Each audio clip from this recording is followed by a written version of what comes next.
तो ये है हमारा next question. Bachung's father is 26 year younger than Bachung's grandfather and 29 years older than Bachung. The sum of ages of all three is 135 years. What is the age of each one of them?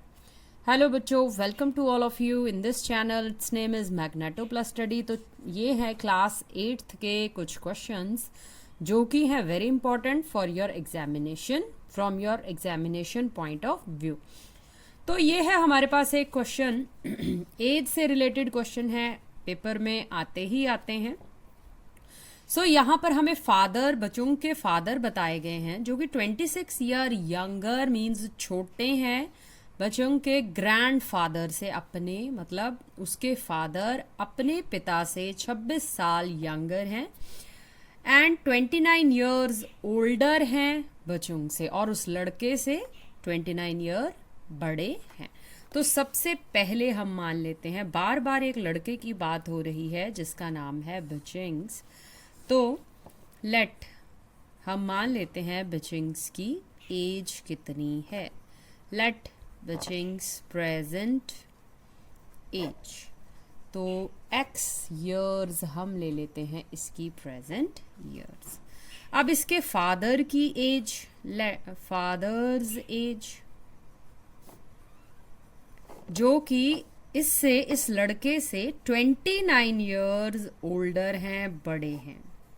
अब हमें यहाँ पर ये identify करना पड़ेगा कि यहाँ पर 26 ईयर वो बचिंग के फादर छोटे हैं अपने पिता से, और 29 ईयर वो बड़े हैं बचिंग से, इसलिए बचिंग के father x + 29 and grand father की एज कितनी हो जाएगी, एंड ग्रैंड फादर्स एज हो जाएगी x बचिंग की एज, उसमें 29 ईयर्स उसके पिता की एज प्लस 26 साल हम और ऐड करेंगे, ये बन जाएगी हमारे बचिंग के ग्रैंडफादर की एज।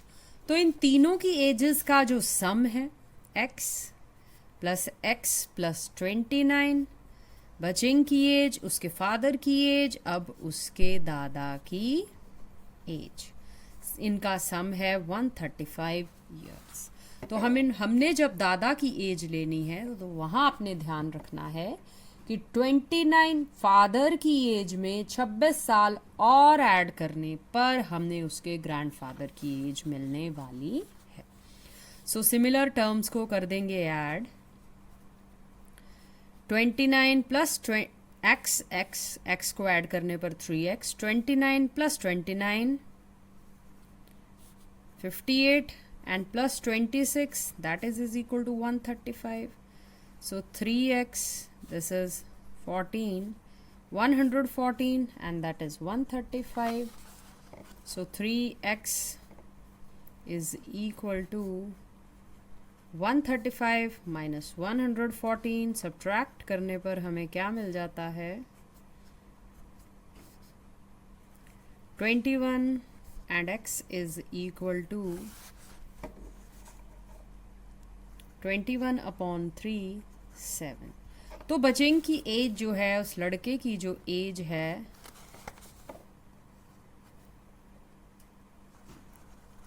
सो बचिंग्स एज आ गई है 7 years, उसके फादर की एज आ जाएगी, फादर की एज आ जाएगी 29 + 7, 36 years, और ग्रैंड फादर की एज आ जाएगी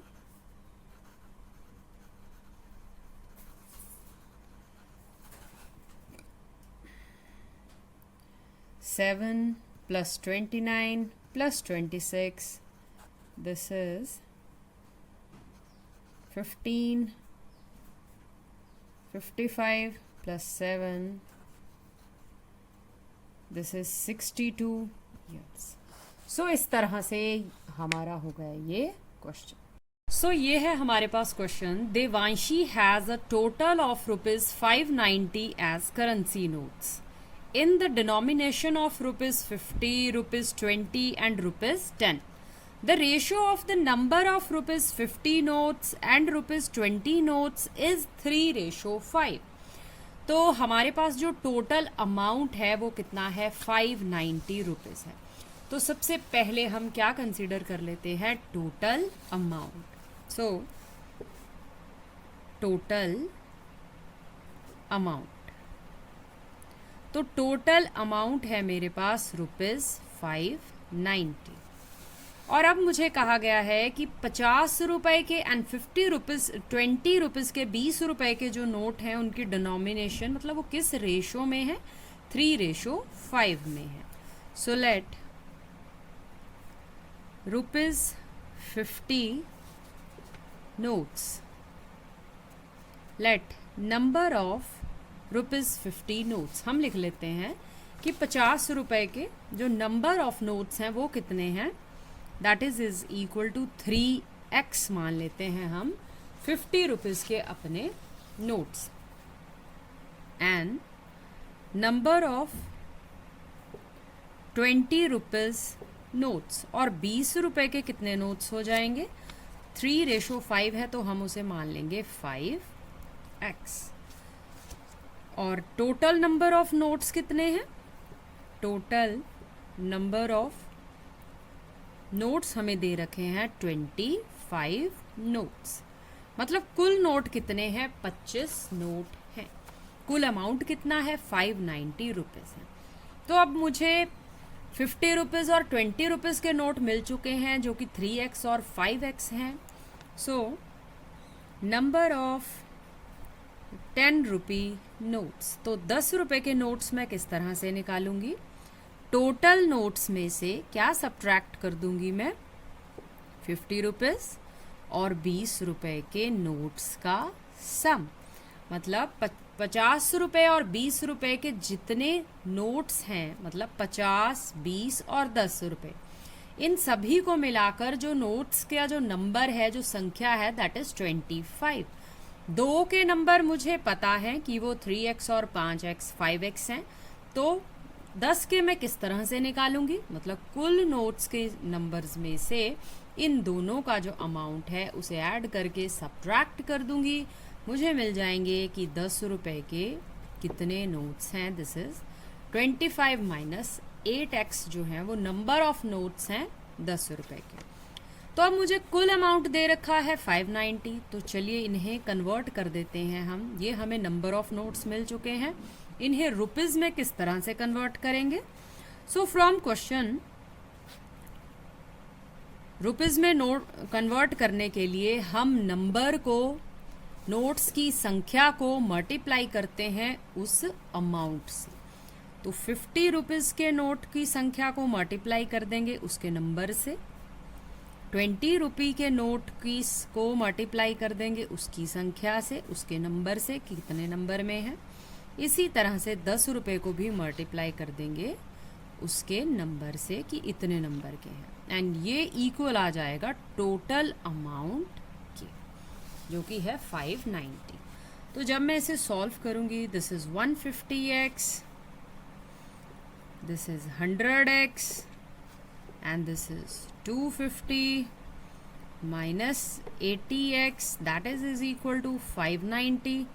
सिमिलर टर्म्स को ऐड और सब्ट्रैक्ट कर दिया जाएगा. दिस इज 250 माइनस 80x, 250 मैं दूसरी तरफ ले जाती हूँ.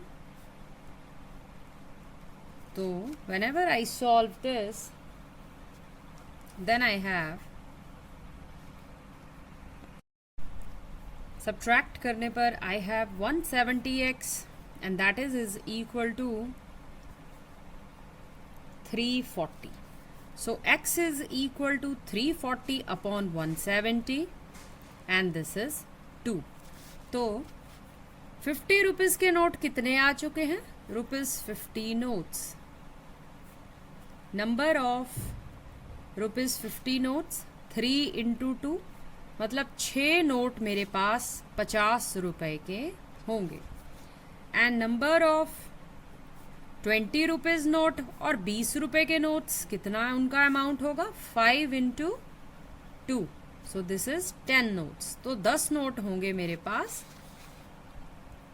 20 रुपीज़ के. So number of 10 rupee notes और 10 रुपये के कितने नोट होंगे मेरे पास?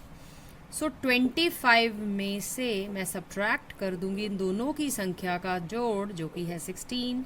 तो 9 नोट्स मेरे क्या होंगे? 10 रुपये के होंगे.